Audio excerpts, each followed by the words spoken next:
So Dale, thank you so much for coming. You had the consent form, correct? You looked over? I think I got that from Mario already. Okay.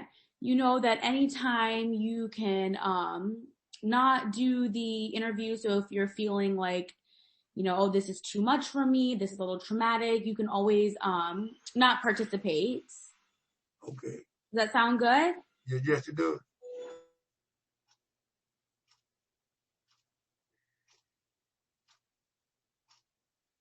Mario.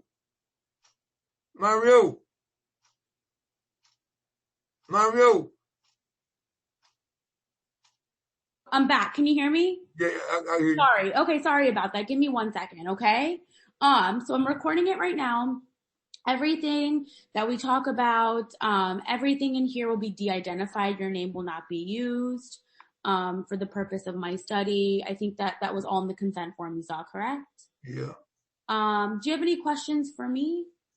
What exactly are we doing though? He said something about being in segregation or something.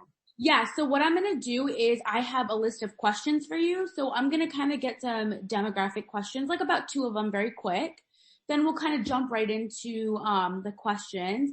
And then I have some debriefing questions at the end just to see how you're doing, okay? Okay. And then you do get an Amazon gift card for participation if you complete the whole study. Okay. But again, anytime you don't feel comfortable, you're kind of like, I don't want to do this anymore, you can end it. That is up to you, okay? Okay. Sounds good? Yeah.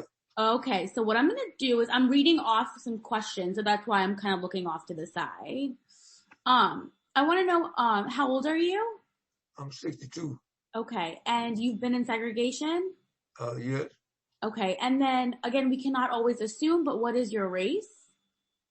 My race? Yes. African American. Yes. Thank you so much.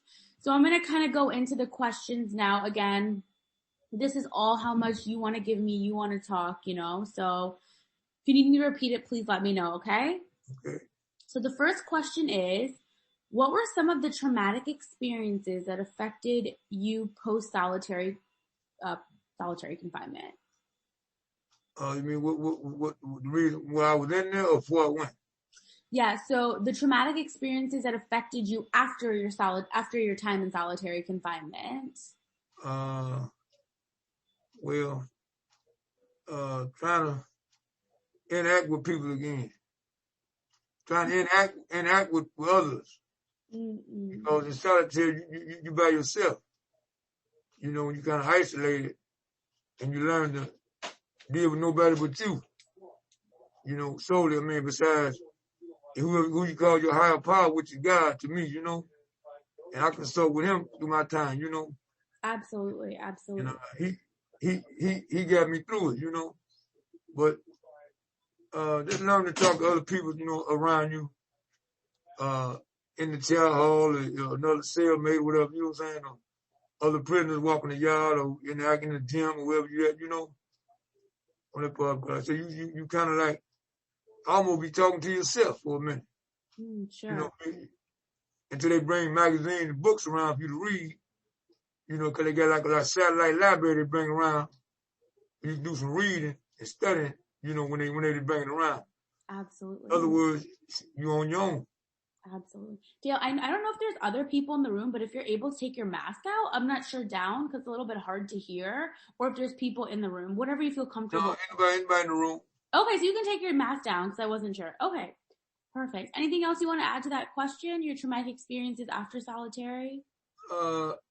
Trying to get used to eating, I would say, normal food again, because the food in SEG is kind of like a little different what they give you on the line when you're in population. Wow, okay. When you got to be kind of skeptical of the food, because a lot of times they was contaminating the food. Putting really? stuff in your food, all depending on what you was back there for. Wow. And if you had a staff of salt, where you assaulted a staff or something like that, you were like a real bad guy. So to get back at you was to play with your food. Wow. I just seen them put disinfectant in the food, bleach. Oh my God. Anything, chemicals, all kind of stuff in the food. Oh my God. To get back the person that you might have offended, which might have been his friend. like correction officers. Yeah, They yeah. might have went to school together, academy together, and that might have been his buddy that you had a conversation with, and he can get you back through serving you the food. So a lot of times you got to be scared about eating the food. I've seen a lot of guys die from eating the food and say, Wow, I'm so sorry you had to go through that. and you learn, to adjust your digestive system as well as your dietary, when you eat, when not to eat. Mm, You know what I'm saying? I stopped eating a lot of stuff that was open. If it was mm, closed, I took a chance eating it. sure, But sure. as long as it was open, I didn't take a chance eating it.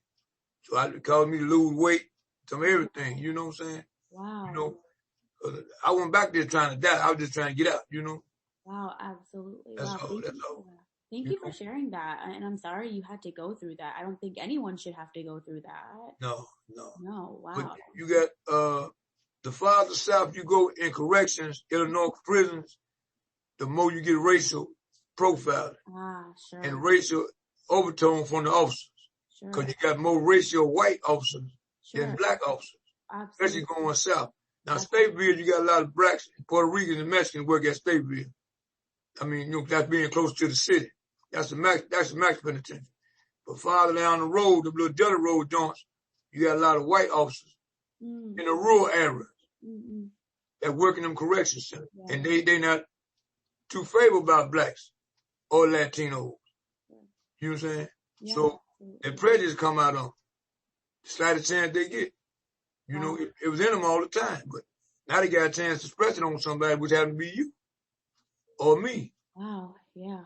You No, know, I absolutely. mean, I don't wish that on nobody, but I experienced it firsthand. Mm, yeah, It ain't no fun. Thank God I made it out and I come out healthy. You know what I'm saying? But I don't wish that on nobody though. yeah. And Dale, this is like the biggest reason why I'm doing this, study, right? And I find it that this is such a cruel way of punishing someone, correct? And Yeah. I don't think that anyone should go through this. And especially, I used to work at St. Leonard's like a couple years ago.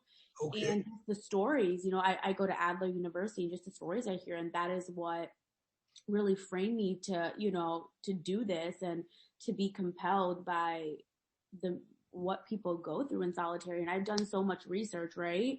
But you can read all the research, but just your input and everything you've been through is so meaningful. And, my job essentially, is to eradicate solitary. I don't think anyone should have to go through that. So Yeah. I really appreciate you, being open and honest. Yeah. Yeah. Um, Along with that, yeah,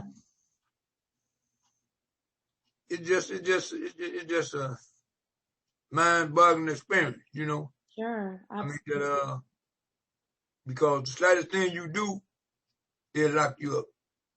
From refusing to work, stepping out of line the wrong way, or Hmm. saying something out your mouth, they consume disrespectful or whatever, you know what I'm saying, or speaking up for what you feel is right. They quick to say you're going to say, you're going, Exactly. oh, you locked up, you know what I'm saying, we're going to write you up, we're going to lock you up. And 9 out of 10, they're going to keep you in there, you know, and God forbid you catch assault on one of them, because you're going to be in there a year or more, Sure, you know sure. what I'm saying, and now they got it where whatever county you in, you're going to go back to court. Mm, You're going to catch a case.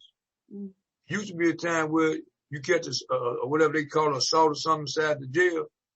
You did a year and say, they take a year from you, a year good time, probably let you back out or trying for you. Now they're going to process you in the court system. You're going back to court in that county. Say you in Pontiac Correctional Center. You're going back to Livingston County. You're going to go to court. Not on the sentence you in there for the new case you didn't cover. So that's a new case, faces a new time. mm, And they're going to start at 4 to 15 years. mm. Consider if they convict you.